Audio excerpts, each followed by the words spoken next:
We'd like to invite you to watch the English news on the Central Television channel of Đồng Nai Province.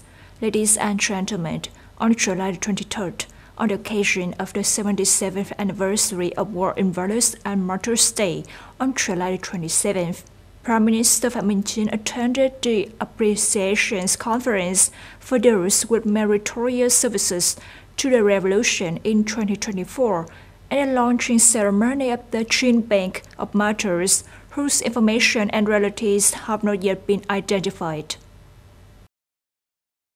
Prime Minister Phạm Minh Chính emphasized that over the past 77 years, the party, state, and people of Vietnam have always paid special attention and care to the work of repaying gratitude, but still cannot help but feel tormented and worried when the lives of a group of people with meritorious services are still difficult.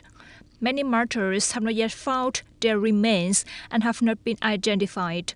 Therefore, with great responsibility and deep gratitude, the Prime Minister requests all levels, branches, and localities to continue to review, complete, and better implement policies and laws for people with meritorious services to the revolution, and well implement the repaying gratitude movements with the cooperation of the whole society. On this occasion, the Prime Minister attended the launching ceremony of the Gene Bank of Unidentified Martyrs and presented the results of remains sample examination to relatives of 10 families of martyrs. The Prime Minister requested agencies and units to speed up the process of searching and gathering martyrs' remains, verifying and concluding information using empirical methods for martyrs' graves that lack information in martyrs' cemeteries.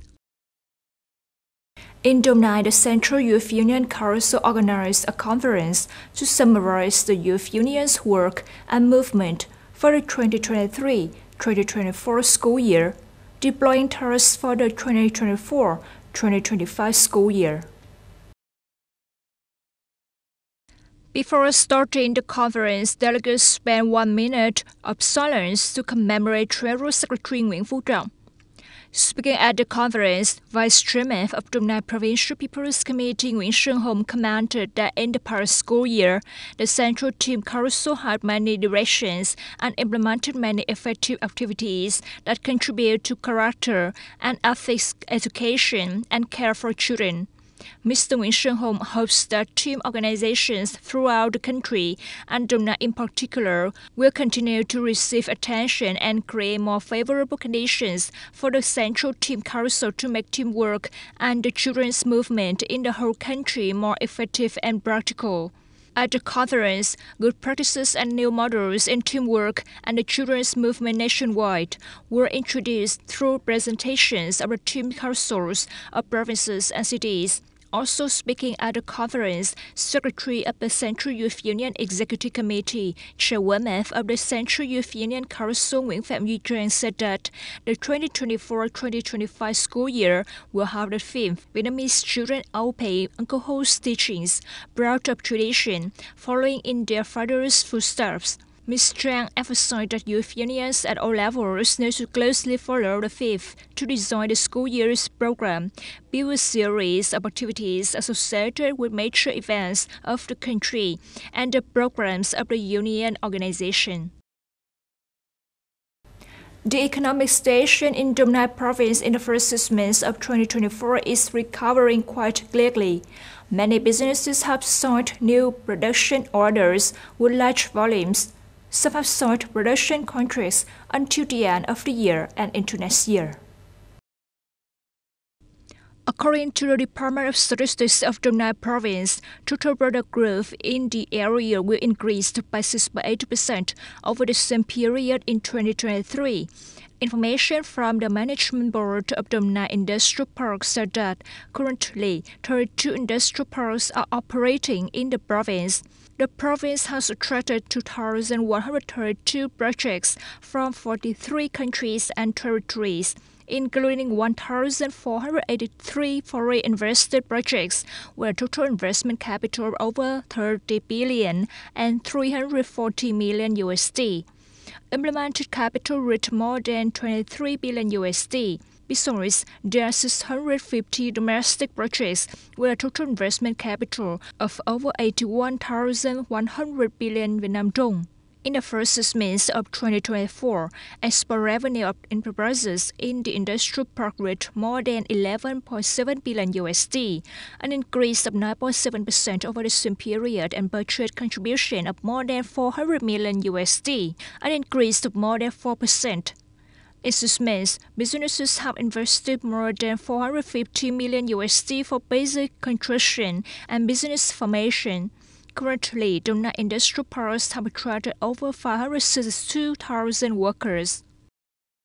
The U.S. Department of Defense had warned of growing cooperation between Russia and China in the Arctic, as climate change creates greater competition in the region over sea routes and resources.